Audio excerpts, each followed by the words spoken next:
신약 성경 데살로니가전서 5장 16, 17, 18 세 절을 함께 한 목소리로 같이 읽도록 하겠습니다. 시작. 항상 기뻐하라. 쉬지 말고 기도하라. 범사에 감사하라. 이것이 그리스도 예수 안에서 너희를 향하신 하나님의 뜻입니다. 아멘. 오늘 본문의 말씀을 하나님의 뜻 그런 제목으로 잠깐 동안 은혜를 나누려고 합니다. 우리 그리스도인들이 신앙생활 하면서 자주 거론하는 주제 중에 중요한 주제 중에 하나가 바로 하나님의 뜻이 아닐까 그런 생각을 하게 됩니다. 예수님께서 세상에 계실 때에 처음 천국 복음을 전하셨던 것을 우리는 산상수훈이다 그렇게 말씀을 합니다. 그 산상수훈의 핵심이 되는 예수님께서 제자들에게 기도를 가르치실 때에 그 기도의 우선순위가 있는데 먼저는 하나님의 뜻을 구하라 그렇게 말씀하신 것을 우리는 보게 됩니다. 또 우리 예수님께서 그 끔찍한 십자가 형벌을 앞에 두고 마지막 겟세마네 동산에서 자기의 생명을 건 기도를 하실 때에 그 기도의 결론이 무엇이었냐면 나의 뜻대로 마시고 아버지의 뜻대로 되기를 원합나이다. 그렇게 기도하셨던 것을 우리는 알고 있습니다. 바울 사도도 로마서에 보면 우리 그리스도인들이 신앙생활을 하면서 이 세상에서 삶을 살 때에 수시로 하나님의 선하신 뜻을 분별하면서 살아야 된다. 하나님의 뜻을 헤아리면서 살아야 된다라고 말씀하고 있습니다. 그래서 우리 그리스도인들에게 있어서 이 하나님의 뜻이라고 하는 주제만큼 더 중요한 것은 없지 않을까. 그래서 이 하나님의 뜻이라고 하는 것은 우리 신앙생활의 가장 중요한 목표요 또 기준이 되어지는 것이라고 우리는 볼 수 있는 것입니다. 그런데 감사하게도 하나님은 이 구약과 신약에 군데군데 이것이 나의 뜻이다, 이것이 하나님의 뜻이다 라고 아주 정확하게 아주 확실하게 말씀해 주신 부분이 군데군데 있습니다. 그런데 오늘 우리 본문이 그 몇 부분 중에 한 부분이라는 것입니다. 그래서 오늘 우리는 이 본문의 말씀을 우리가 좀 통해서 우리를 향하신 하나님의 뜻이 무엇인가, 그리고 그것이 우리에게 어떻게 적용되어져야 할 것인가 몇 가지로 좀 나누어서 은혜를 나누려고 합니다.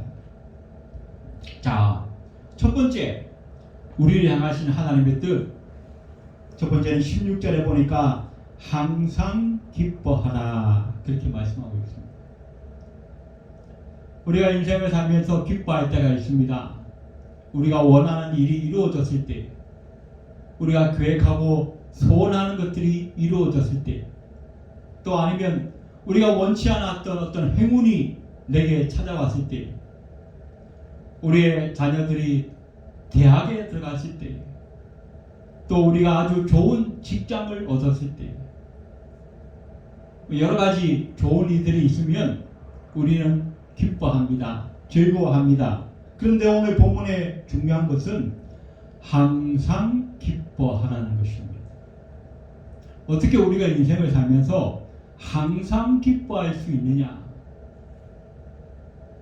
좋은 일이 있을 때는 기뻐할 수 있고 행복한 일이 있을 때는 기뻐할 수 있지만 그런 일은 띄엄띄엄 우리에게 있는 것이지 항상 있는 것이 아닌데 어떻게 우리가 항상 기뻐할 수 있느냐는 것입니다. 그러나 오늘 우리가 이 본문에서 우리가 생각해야 할 것은 오늘 본문이 말씀하는 이 기쁨, 오늘 본문이 말씀하는 이 행복, 이 즐거움은 우리가 일반적으로 생각하는 것처럼 우리의 외부의 환경이나 조건에서 오는 기쁨이 아니라는 것입니다. 돈이 많이 생기면 기쁘고, 좋은 일이 생기면 기쁘고, 그렇지 못하면 안 기쁘고, 그건 세상 사람들이 얘기하는 즐거움, 세상 사람들이 말하는 기쁨이고, 우리 그리스도인에게는 특별한 기쁨이 있다는 것입니다. 이 행복이라고 하는 세상 사람들이 말하는 이 행복을 영어에 보면 해피니스 그렇게 되어 있습니다. 그런데 그 해피니스의 어근은 happen이라고 하는 단어입니다. happen, 이걸 우리가 그 영어 사전에 보면 우연히 무엇인가 일어난다, 그런 뜻입니다. 그래서 우리가 흔히 말하는 그 단어들 중에 해프닝이라고 하는 단어가 있지 않습니까? 우연히 어떤 사건이 일어났다는 거예요. 우연히 행운이 찾아왔다는 겁니다. 우연히 좋은 일이 생겼다는 것입니다. 그럴 때 세상 사람들은 기뻐하고 즐거워한다는 것입니다. 그러나 성경이 말하는 행복, 성경이 말하는 기쁨은 그런 조건과 환경에 있는 것이 아니라는 것입니다. 성경이 말하는 기쁨은 환경적인 거나 조건적인 것이 아니라 우리 안에서부터 솟아나고 우리 안에서부터 넘쳐나는 것이다 라고 말씀하고 있다는 것입니다. 그 기쁨이 뭡니까? 바로 우리가 예수 그리스도로 말미암아 구원받은 기쁨이라는 것입니다. 우리가 수요일에 살펴보고 있는 로마서에 보면, 우리가 로마서 지난번에 5장 전반부에 우리가 예수 믿고 구원받는 그 믿음의 결과가 어떤 것인가에 대해서, 그런데 그 바울은 그 구원받은 결과가 한마디로 즐거움이다, 기쁨이다, 그렇게 말하고 있지 않습니까? 그 기쁨은 어떤 기쁨입니까? 우리가 하나님 앞에 죄사함 받은 기쁨이요, 하나님과 관계가 회복되어진 기쁨이요. 그렇기 때문에 우리의 영혼은 환난과 고난과 어려움 속에서도 주를 소망하면서 기뻐할 수 있는 기쁨이라고 말씀하고 있다는 것입니다. 그래서 이것은 절대로 외적인 조건이나 환경이 있는 것이 아니라는 것입니다.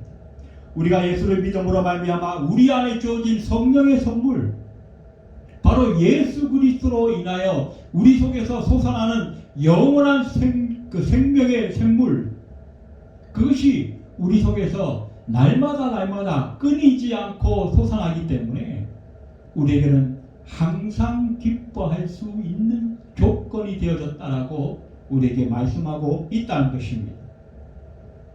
이 기쁨이라고 하는 단어는 영어의 joy, 그런 단어를 썼습니다. 그런데 이 joy라고 하는 단어가 어디에서 왔냐면 헬라어 조에라고 하는 단어에서 왔어요. 헬라어 조에가 뭐냐면 생명이란 뜻입니다. 우리가 예수 그리스도로 말미암아 거듭나서 하나님의 백성으로 새롭게 태어난 그 생명이 있을 때에 진정한 기쁨의 사람이 될 수 있다는 것입니다. 그래서 우리가 이것도 우리 오늘 5장을 말씀을 읽었는데, 원래 데살로니가전서 1장 6절에도 보니까 또 너희는 많은 환난 가운데서 성령의 기쁨으로 말씀을 받았다라고 말씀합니다. 이 데살로니가 교회는 바울이 3일 동안 전도해서 세운 교회예요. 3일 동안. 그래서 바울이 교회를 세웠는데 여러 사람들에게 복음을 전하고 교회가 생겨났는데, 그들이 예수 믿는 믿음은 가졌지만 그 믿음이 성숙하지 못했다는 거예요. 이제 막 시작되는 단계에서 바울이 유대인들의 핍박을 받아서 다른 곳으로 옮겨갈 수밖에 없었어요. 그리고 그 유대인은 여전히 이 데살로니가 교인들을 핍박하기 시작했어요. 교회가 생겨나자마자, 예수 믿고 하나님의 백성이 되자마자 핍박을 만나게 된 거예요. 그런데 무슨 기쁨이 있고 즐거움이 있겠습니까? 그러나 그들을 향하여서 바울은 담대하게 얘기합니다. 너희에게 이 기쁨이 있는 것을 너희가 깨달아서 너희가 앞으로 항상 기뻐하기를 원한다. 이것이 바로 너희를 향하신 하나님의 뜻이라고 권면하고 있다는 것입니다. 탈무드에 보니까 이런 이야기가 있습니다. 하나님을 알고 하나님과의 이 첫사랑에 빠진 한 여인이 있었는데 어느 날 이 여인이 이 우물에서 물을 깃다가 아주 값이 나가는 귀한 보석을 발견하게 된 거예요. 그래서 너무 기쁘고 즐거웠어요. 그런데 어느 날 그 여인의 집에 친구가 하나 찾아오는데 이 친구는 삶의 너무나 풍파에 시달리고 모든 고통과 아픔 가운데서 낙심하고 절망하여 기쁨을 잃어버린 친구였습니다. 이 친구에게 이 여인이 자기가 하나님을 만난 이야기와 또 너무나 기쁘고 즐거운 생활을 하는 가운데에 하나님이 더 큰 축복을 주셔서 그 우물을 깃다가 보석을 발견한 그 이야기를 다 해주었습니다. 그런데 이 친구가 앞에 이 여인이 하나님을 만난 이야기는 잊어버리고 이 여인이 우물에서 보석을 발견했다는 그 이야기에만 꽂혀가지고 미친 척하고 그 친구에게 말합니다. 그 보석을 나에게 줄 수 없겠냐고. 그러면 내가 너무나 기쁘고 행복할 것 같다고. 그런데 너무나 의아스럽게도 이 여인이 그 보석을 선뜻 그 친구에게 건네주면서 그래 당신에게 너에게 기쁨이 될 수 있다면 내가 이 보석을 너에게 주겠다. 그러면서 건네주었어요. 그랬더니 이 친구가 그 보석을 주머니에 넣고 자기 집으로 돌아와서 하루가 지나고 이틀이 지나고 그런데 시간이 지나면서 뭔가 새로운 깨달음을 얻게 된 거예요. 이 보석이 자기에게 진정한 기쁨을 주는 것이 아니라 시간이 갈수록 오히려 두려움과 걱정을 안겨다 주고 있다는 것을 깨닫게 된 거예요. 그래서 이 친구가 다시 그 보석을 가지고 자기의 친구에게로 돌아갑니다. 그리고 그 보석을 다시 돌려주면서 친구야, 내가 진정으로 원했던 것은 이 보석이 아니라 너의 마음속에 있는 그 기쁨과 행복을 내가 원했는데 너의 마음속에 있는 그 기쁨과 그 즐거움, 그 행복을 나에게 줄 수 없겠냐. 그때 이 여인은 이렇게 말을 했다고 합니다. 느헤미야 8장 10절에 있는 말씀을 그 친구에게 전해주었는데 여호와로 인하여 기뻐하는 것이 너희의 힘이니라. 이 말씀을 전해주었다는 것입니다. 우리는 큰 보석이 없다 할지라도 세상에서 자랑할 만한 큰 권세와 인기를 누리지 못한다 할지라도 내 안에 있는 예수 그리스도, 내 안에 있는 여호와 그 하나님을 기뻐하는 것이 바로 내 인생의 가장 큰 기쁨이요 즐거움이요 힘이라고 하는 사실을 우리는 깨달아야 한다는 것입니다. 오늘 함께 예배하는 저와 여러분이 세상의 그 어떤 보석보다 귀한 예수 그리스도로 인한 기쁨과 즐거움을 회복하는 저와 여러분이 되시기를 주의 이름으로 축원드립니다. 두 번째 우리를 향하신 하나님의 뜻은 무엇인가? 오늘 17절에 보니까 쉬지 말고 기도하라 라고 말씀합니다. 오늘 본문에 우리를 향하신 이 하나님의 뜻 16절부터 18절까지 있는 말씀은 점진적이고 단계적이면서 서로 연관이 있는 말씀인 것을 우리는 알게 됩니다. 첫 번째가 항상 기뻐하라. 그런데 이 예수 그리스도로 말미암아 우리가 가지게 된 이 기쁨을 계속 유지하기 위해서는 두 번째가 필요한 거예요. 그게 뭐예요? 바로 쉬지 말고 기도해야 한다는 것입니다. 자, 그런데 첫 번째 말씀도 우리가 신앙적인 눈으로 보지 않으면 이해가 잘 안 돼요. 어떻게 항상 기뻐할 수 있느냐? 두 번째 것도 마찬가지죠. 어떻게 쉬지 않고 기도할 수 있는가? 그래서 중세 시대의 이 수도사들은 이 쉬지 말고 기도하라 이 말씀에 착안해서 숨기도라고 하는 것을 만들었어요. 숨을 한 번 쉴 때마다 하나님 앞에 기도하는 거예요. 숨을 크게 들이마시고 내쉬고 하면서 그 속에서 하나님께 기도하고 하나님을 생각하는 그런 훈련들을 하기도 했다는 것입니다. 그러나 우리가 쉬지 말고 기도해야 한다는 것은 우리의 삶에 24시간 늘 주님을 생각하며 주님을 의식하며 살아가야 된다는 우리의 삶의 태도를 말씀하고 있는 것을 우리는 알게 되었습니다. 한때 그 인터넷에 우루과이에 있는 한 교회 벽에 나붙은 주기도문 해설이 유행했던 그런 시간들이 있었습니다. 그 주기도문 해설이 전 세계 많은 그리스도인들에게 경종을 울렸는데 한번 읽어드리겠습니다. 주님의 기도를 드릴 때 하늘에 계신이라고 하지 말아라. 세상 일에만 빠져 있으면서 우리라고 하지 말아라. 나 혼자만을 생각하며 살아가면서 아버지라고 하지 말아라. 내 아들 딸로 살지 않으면서 아버지의 이름을 거룩히 여김을 받으시오며 라고 하지 말아라. 자기 이름을 빛내기 위해 안간 힘을 쓰면서 아버지의 나라가 임하옵시며 라고 하지 말아라. 물질 만능의 나라가 임하기만을 원하고 있으면서 아버지의 뜻이 하늘에서 이루어진 것 같이 땅에서도 이루어지소서라고 하지 말아라.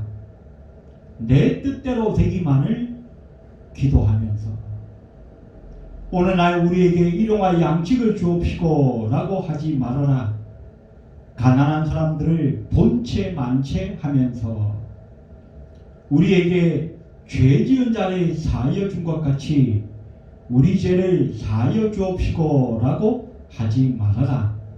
누군가에게 아직도 앙심을 품고 있으면서 우리를 시험에 들게 마옵시고 라고 하지 말아라.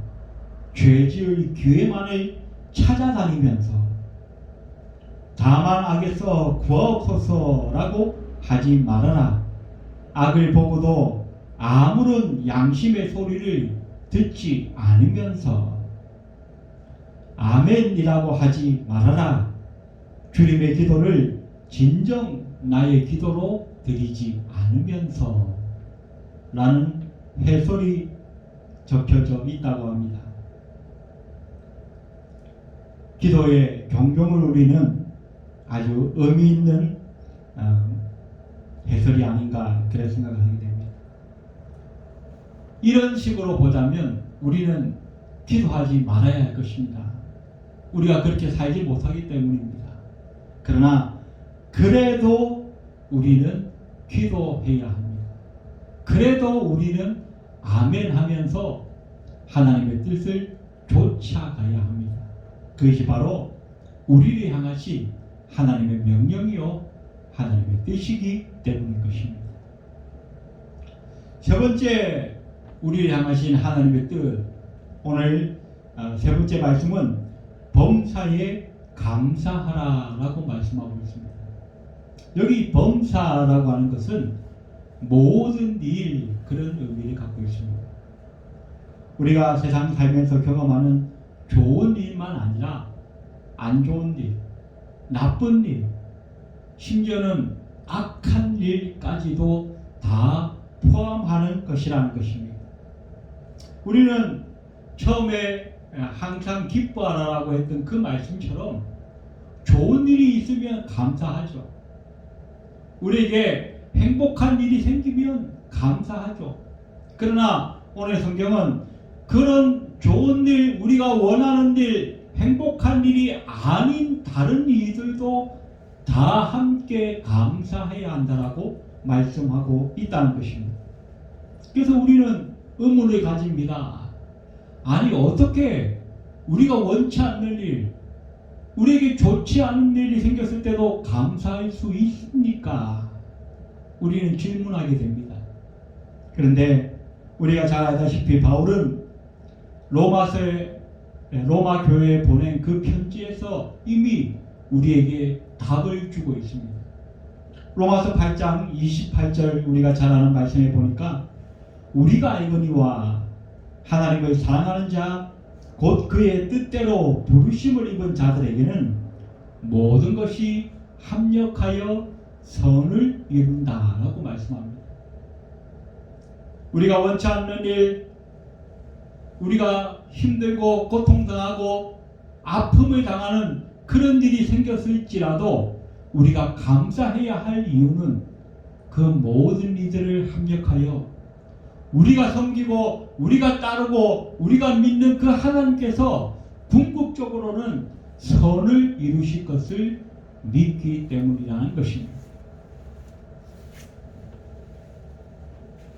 그것을 바로 상징적으로 또 아주 그 좋은 예로 보여주는 사람이 바로 구약의 요셉이라고 하는 사람입니다. 자기를 죽음의 자리로 내몰았던 그 형들을 이 요셉은 용서하게 되어집니다. 용서할 뿐만 아니라 축복하게 되어집니다. 창세기 45장 5절에 보니까 당신들이 나를 이곳에 팔았다고 해서 근심하지 마소서, 한탄하지 마소서. 하나님이 생명을 구원하시려고 나를 당신들보다 먼저 보내셨나이다. 형들에게 팔리움을 당한 것도, 또 하나님 앞에 정결을 지키려고 하다가 모함을 받아서 감옥에 들어간 것도, 오랜 동안 종살이하고 오랜 동안 감옥살이하고 궁극적으로 마지막 애굽의 총리가 되기까지 이 모든 것을 바로 하나님께서 하신 일이라는 것입니다. 그래서 결국 이 요셉은 이것을 믿음으로 말미암아 하나님이 하신 일이라는 것을 믿었기 때문에 그 형들을 용서할 수 있었고 그 형들과 함께 축복의 사람이 될 수 있었다라고 성경은 말씀해 주고 있습니다. 오늘 우리가 예배할 때에도 우리 심령에 하나님을 향하여 감사하는 마음으로 우리는 예배해야 할 줄로 믿습니다. 한 주간 동안 우리가 원치 않는 일이 있고 우리의 계획대로 되어지지 않았다 할지라도 우리를 힘들게 하고 어렵게 하고 우리에게 눈물 나게 하는 그런 일이 있었다 할지라도 우리는 오늘 시간 하나님 앞에 감사해야 할 줄로 믿습니다. 왜? 우리가 이 범사에 감사라고 하는 그 말씀 앞에 뭐가 있었어요? 쉬지 말고 기도하라 그랬잖아요. 우리 하나님의 백성들에게 우리가 힘든 일이 있고 어려운 일이 있고 우리를 괴롭히는 일이 생기면 우리가 어떻게 합니까? 하나님 앞에 기도하잖아요. 그러면 그 하나님이 살아계신 하나님께서 역사하시지 않겠습니까? 지금 당장은 우리에게는 힘든 일이고 지금 당장은 우리에게 괴로운 일이고 고통스러운 일이지만 하나님이 역사하시면 그 일이 선한 일로 바뀌어지는 것을 믿는 것이 우리의 믿음 아니겠습니까? 그렇다면 지금 당장은 우리에게 좋지 않은 일이라 할지라도 우리가 기도하고 하나님이 역사하시면 반드시 선한 일로 좋은 일로 바뀌어질 것을 우리는 믿어야 합니다. 그리고 그 믿음으로 인하여서 지금 당장 내 앞에 있는 좋지 못한 일까지라도 우리는 하나님 앞에 감사할 수 있는 자리까지 나아갈 수 있어야 한다는 것입니다.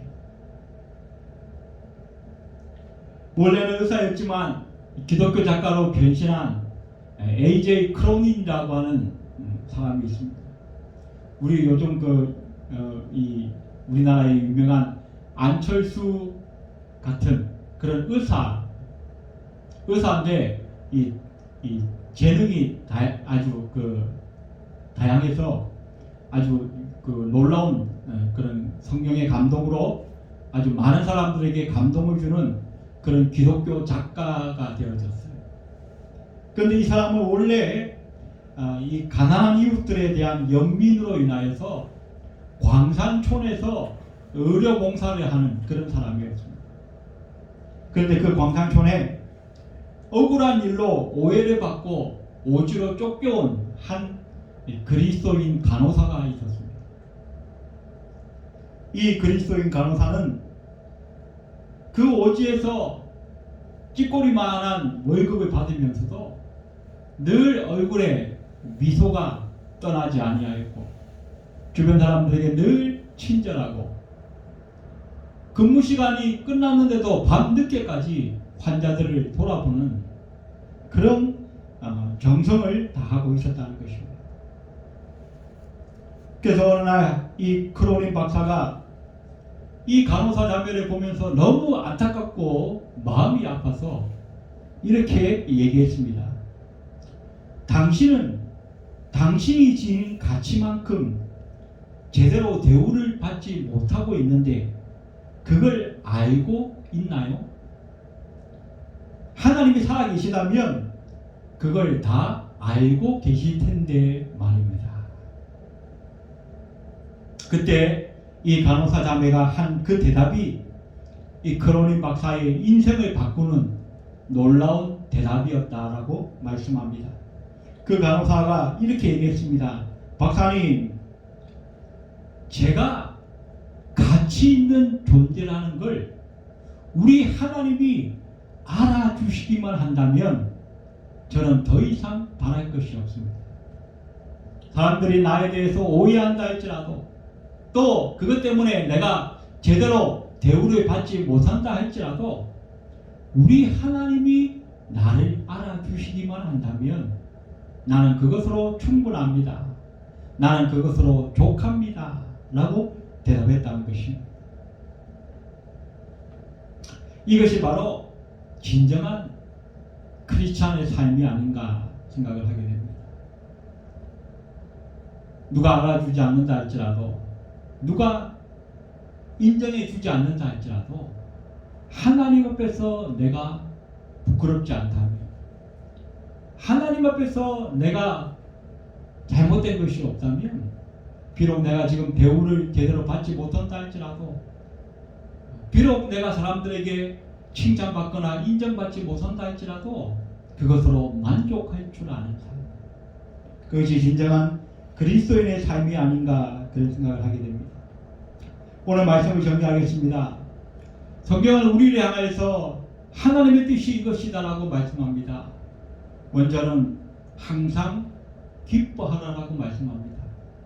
선한 일이든 좋은 일이든 원하는 일이든 원치 않는 일이든 합력하여 하나님께서 선을 이루실 것을 우리가 믿고 내 속에 변치 않은 예수 그리스도의 그 기쁨으로 인한 즐거움, 그것이 바로 우리에게는 변치 않는다라고 하는 사실을 우리는 기억하셔서 날마다 기뻐하는 삶을 사는 저와 여러분이 되시기 바랍니다. 그 기쁨을 늘 유지하기 위해서 항상 기도하면서 쉬지 말고 기도하면서 하나님과의 좋은 관계를 이루어가는 저와 여러분이 되시기 바랍니다. 그래요, 모든 일에 합력하여 선을 이루시는 그 하나님의 선하심을 믿고 감사할 수 있는 저와 여러분이 되시기를 바랍니다. 오늘 본문의 말씀을 표준 세번역으로 다시 한번 읽어드리고 설교를 마치도록 하겠습니다. 항상 기뻐하십시오. 끊임없이 기도하십시오. 모든 일에 감사하십시오. 이것이 그리스도 예수 안에서 여러분에게 바라시는 하나님의 뜻입니다. 이 뜻을 함께 이루어가는 저와 여러분이 다 되시기를 주의 이름으로 축원드립니다. 기도하겠습니다.